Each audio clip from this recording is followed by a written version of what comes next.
अपना परिचय दो। मैं वैशाली के लिए लाना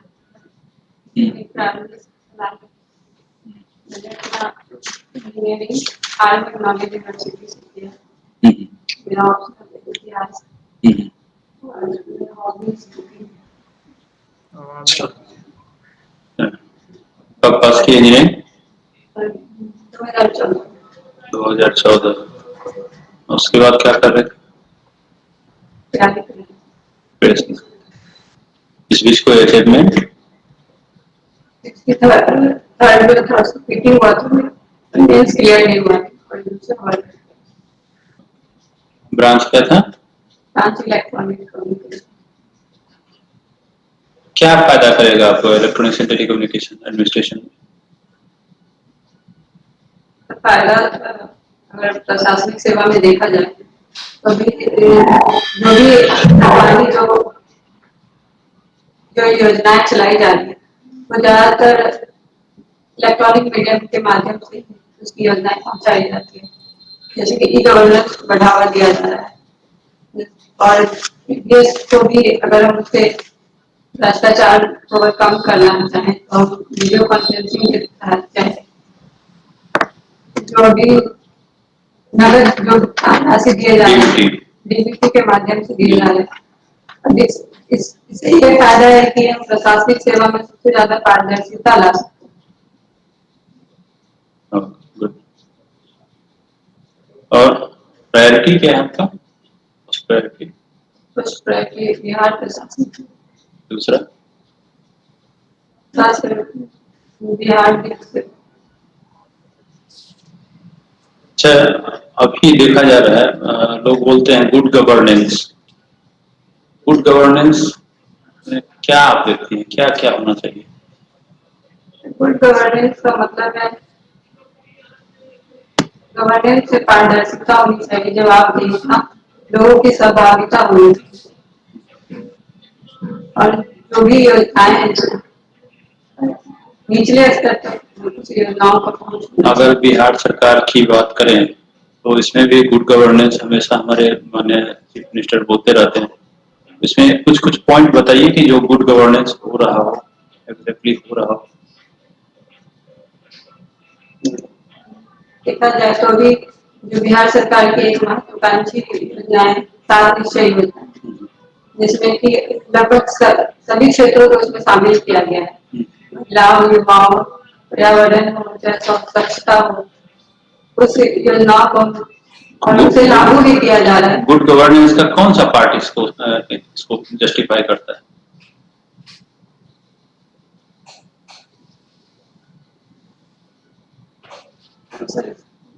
जैसे सबको सबके लिए है तो एक इंक्लूसिवनेस, समावेशी और दूसरा कोई बताइए योजना।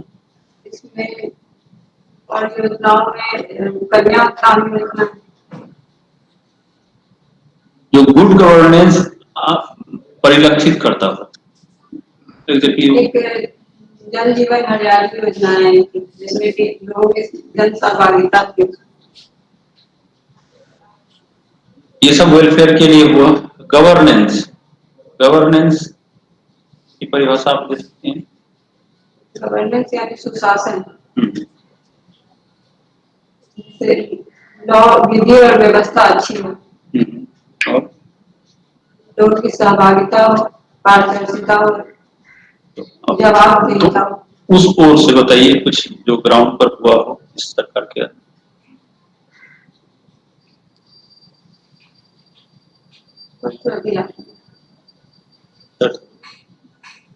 विकास सर,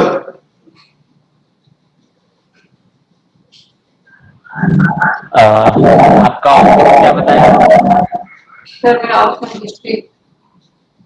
हिस्ट्री, ओके। और गृह जिला? गृह जिला मेरा वैशाली।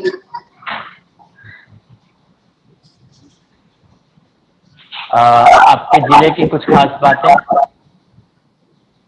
मेरे जिले की सबसे खास बात है कि इसका ऐतिहासिक महत्व है। यह विश्व की पहली गणतंत्र की जननी मानी जाती है वैशाली। यहाँ महावीर जी का जन्म स्थल है वैशाली के कुंड ग्राम में। महात्मा बुद्ध का कर्म भूमि माना जाता है। फिर बहुत संगति वित्तीय बहुत सहयोगी। तो अभी वर्तमान में देखा जाए तो ये पर्यटन दृष्टि से बहुत महत्वपूर्ण है, क्योंकि अंतर्राष्ट्रीय स्तर पर भी इसे बढ़ावा दिया जा सकता है, जिससे रोजगार को बढ़ावा मिल सकता है। यहाँ आर्थिक महत्व में देखें तो यहाँ की मिट्टी बहुत उपजाऊ है, जो कृषि के में बहुत महत्व है। ओके, आपने कहा कि ये पहला गणतंत्र है। ये गणतंत्र और लोकतंत्र में क्या अंतर होता है? लोकतंत्र का मतलब हुआ सर, जो जनता के द्वारा चुने हुए प्रतिनिधि के द्वारा जो शासन होता है। जनता के द्वारा चुने गए प्रतिनिधि के द्वारा। अच्छा, और गणतंत्र, रिपब्लिक? गणतंत्र जो जनता के द्वारा चुने हुए प्रतिनिधियों के द्वारा चुने जाते हैं, जैसे कि राष्ट्रपति का चुनाव भी होता है। फिर अंतर क्या हुआ? दोनों में तो चुने हुए प्रतिनिधि ही कर रहे हैं। सॉरी सर, अभी एग्जैक्टली भारत में पार्लियामेंट्री सिस्टम ऑफ गवर्नेंस है या प्रेसिडेंशियल सिस्टम? भारत में पार्लियामेंट्री सिस्टम है या presidential system? Parliamentary system. Okay. कोई देश जिसके यहाँ प्रेसिडेंशियल सिस्टम हो? America. America. America democratic country है या नहीं? लोकतांत्रिक देश है या नहीं? अमेरिका लोकतांत्रिक। भारत भी लोकतांत्रिक देश है। हमारे और वहाँ में क्या अंतर आता है प्रक्रिया में?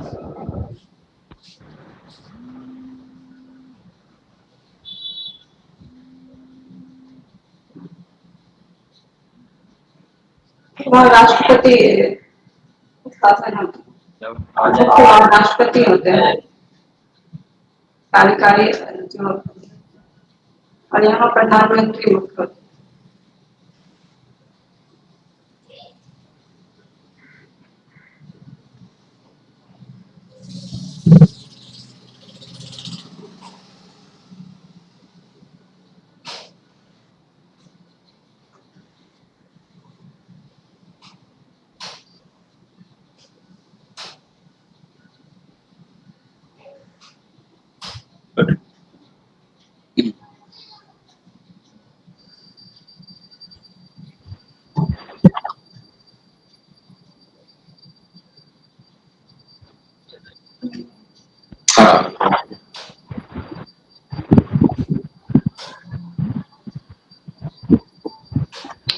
आ जाता है।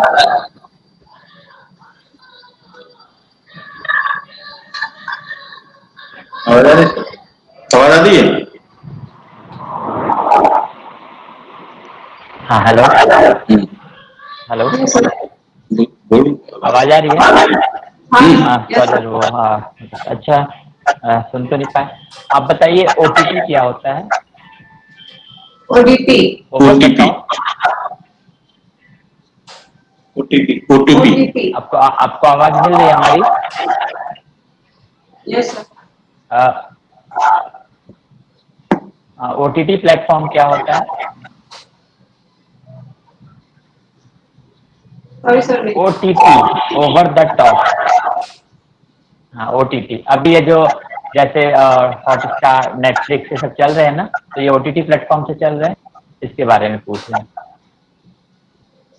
सॉरी सर, इसकी जानकारी नहीं।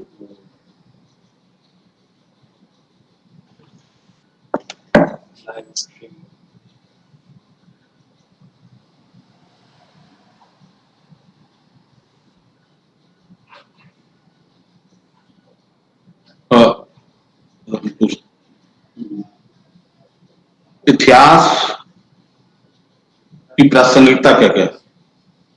वर्तमान इतिहास की प्रासंगिकता अगर वर्तमान में देखा जाए तो आज की जो वर्तमान की समस्याओं को समझने के लिए, हमें इतिहास के दर को समझना चाहिए। जैसे कि आज की जो जाति प्रथा है या पर्यावरणीय समस्या या जो भी समस्याएं जो हम वर्तमान में देख रहे हैं, उसे समझने के लिए इतिहास की जड़ को समझना जरूरी है। और जो इतिहास की जो गौरवमय जो परंपरा है, इसको अपनाकर आज हम उसमें सुधार कर सकते। जैसे अभी आर्थिक स्थिति पूरे विश्व की खराब है, भारत की भी खराब है, तो अगर अर्थव्यवस्था को सही पटरी पे लाना है तो इतिहास से हम क्या सीख ले सकते हैं और कहाँ से सीख ले सकते हैं? अर्थव्यवस्था में अगर सही पटरी पे लाने के लिए प्रथम विश्व युद्ध के बाद 1929 में एक महामंदी आई थी, वैश्विक महामंदी पूरे देश में। तो वहाँ एक न्यू डील पॉलिसी आई थी, जो उस पॉलिसी में हर क्षेत्र को शामिल किया गया था।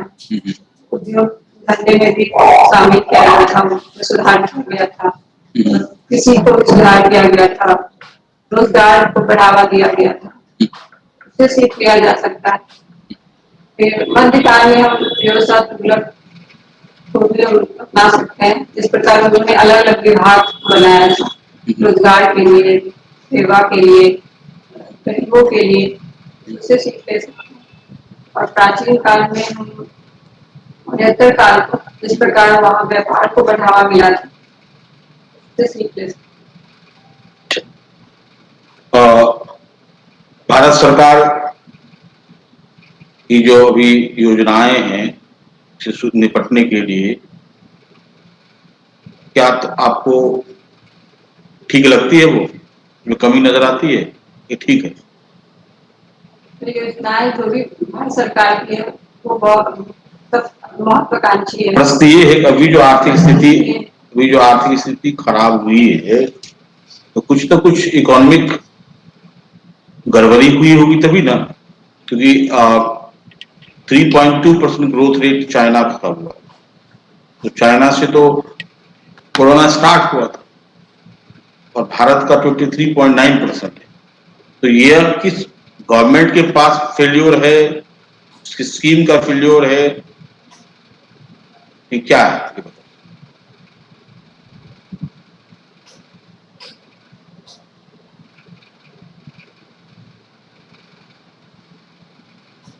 इतिहास में बताएं, सबअल्टर्न इतिहास किसको कहते हैं? सबअल्टर्न उपाश्रयवादी इतिहास किसको कहते हैं?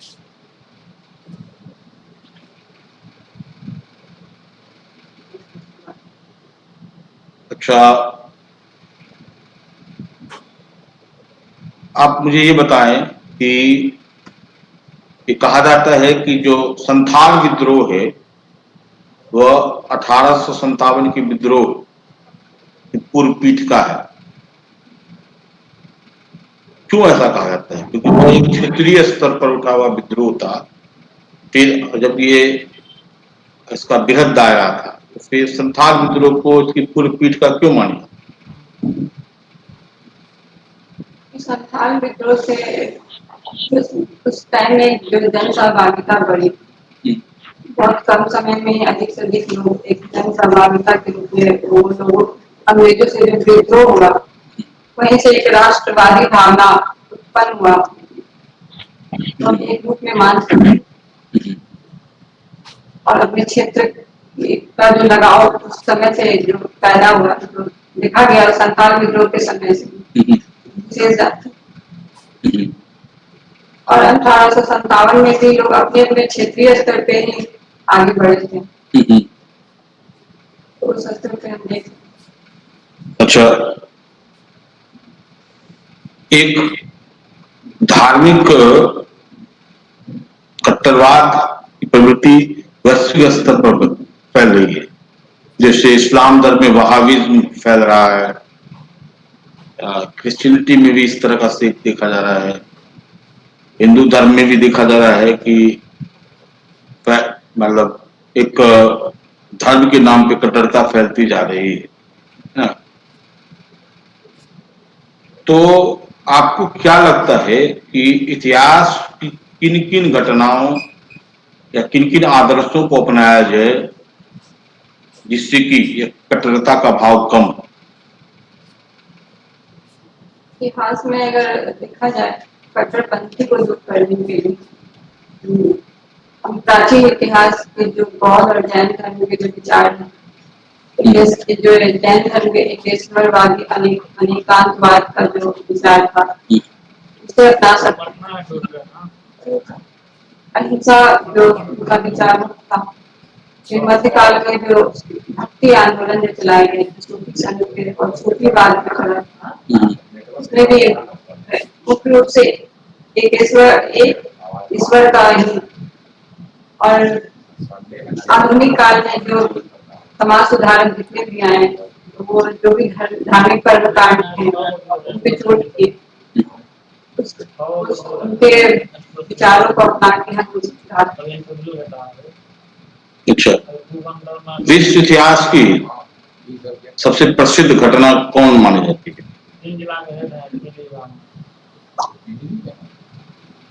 इतिहास में सबसे घटना में जो प्रबोधन जिसको बोलते हैं, पुनर्जागरण पुनर्जागरण इसे हम मान सकते हैं। पुनर्जागरण क्या है? पुनर्जागरण मतलब पुनर्जीवित होना, जिसमें कि उसका बौद्धिक, वैज्ञानिक, साहित्यिक, कला हर रूप में उसका विकास हुआ। इसमें मानवतावाद को अधिक जोर दिया गया, ईश्वर के स्थान पुनर्जागरण। अच्छा, पुनर्जागरण का अगर सबसे प्रमुख योगदान अगर कुछ है तो क्या है? पुनर्जागरण का प्रमुख योगदान माने तो मानवतावाद सबसे और तर्क को ज्यादा स्थान दिया गया। वैज्ञानिक दृष्टिकोण कहा था कि विश्व इतिहास में 1789 की जो फ्रांसीसी क्रांति है सबसे प्रसिद्ध जैसे घटना मानी जाती है। 1789 की फ्रांसीसी क्रांति से भारत कैसे प्रभावित हुआ? जो फ्रांसीसी क्रांति हुई उसमें जो हमारे संविधान में जो प्रस्तावना में एक समझौता, पंथ निरपेक्षता और एकता को जो सम्मानित किया गया है, वो फ्रांस की क्रांति से ही प्रभावित और उनके जो विचारक थे उनसे भी जो हमारे आधुनिक भारत के जो समाज सुधारक जो क्रांतिकारी शक्ति पृथक्करण का सिद्धांत फ्रांसीसी क्रांति के दौरान किसने दिया?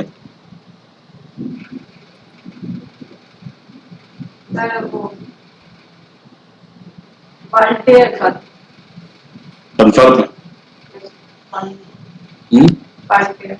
मोंटेस्क्यू का नाम सुना? मोंटेस्क्यू ने क्या कहा? मोंटेस्क्यू ने कहा था कि अगर हमें मजबूत होना है तो हमें हमारे जो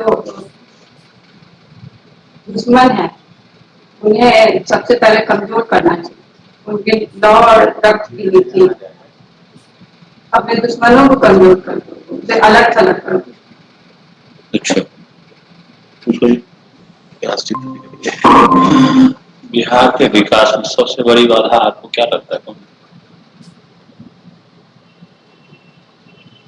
बिहार के विकास में सबसे बड़ी बाधा अगर हम माने तो सब लोगों का यहाँ जो जागरूकता है उसका अभाव है और जो भी योजनाएं जो आती वो जमीनी स्तर पे लागू नहीं होती। बिहार सबसे मिनरल रिच स्टेट था, सबसे ज्यादा मिनरल्स नहीं, फिर भी सबसे पिछड़े था, क्या कारण है? 2000 में जब बिहार का विभाजन हुआ तो यहाँ जो खनिज संसाधन उसमें से 3 से 4%। अगर 2000 की भी बात करते हैं तो 2000 में जो विभाजन हुआ उस समय भी बिहार भारत के 27 राज्य में सबसे स्वतंत्र में रही थी। माने तो यहाँ लॉ व्यवस्था विधि व्यवस्था का बहुत अभाव था, इस कारण से बिहार पिछड़ा हो गया और अनेक राज्यों में उसकी छवि खराब हो गई। जिस कारण कोई निवेशक यहाँ नहीं आते। विकास सर पूछा जाए।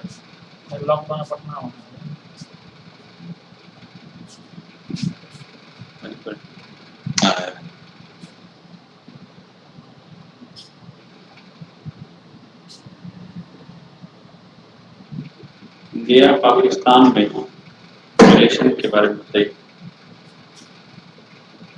भारत और पाकिस्तान का संबंध 1947 से ही भारत विभाजन के समय से लेकर ये भारत पाकिस्तान व्यापार में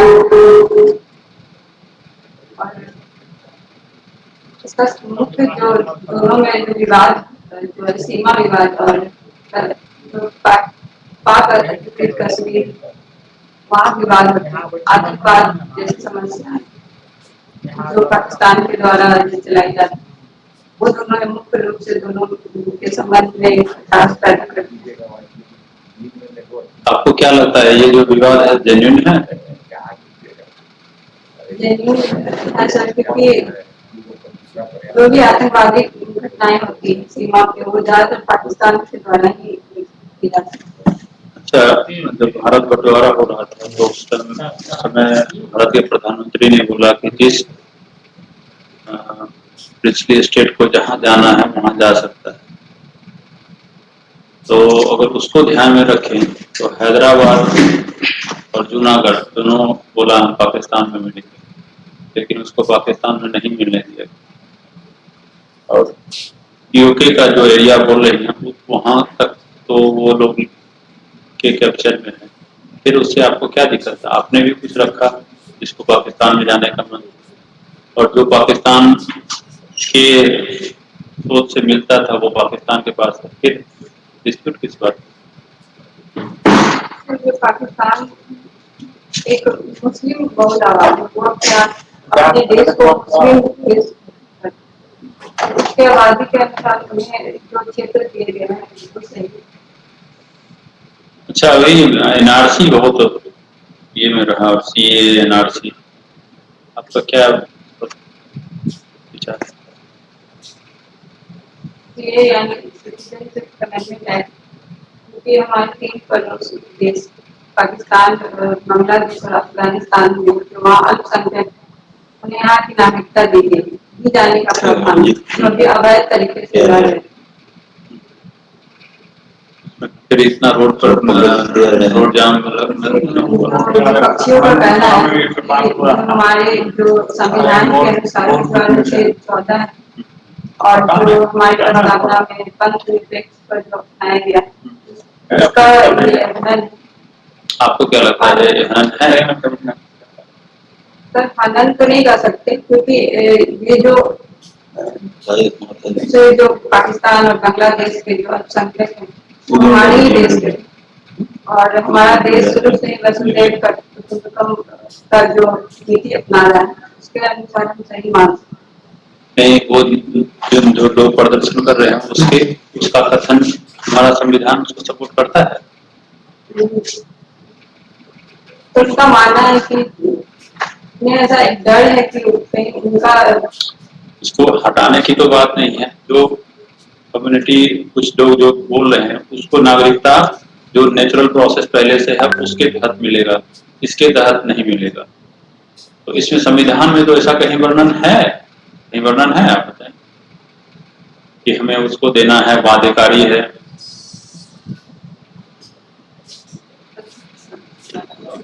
ठीक, बाकी तो अभी आई कांटेक्ट सब तो ठीक ही था, फिर तो इधर देना है तो इधर हमको भी देखना। कुछ चीज है आप स्ट्रिक्टली फॉलो करिए। एनर्जेटिक लगिए, आप हैं नहीं है पता नहीं, आप एनर्जेटिक लगिए। ऐसा नहीं हो कि शरीर से हमको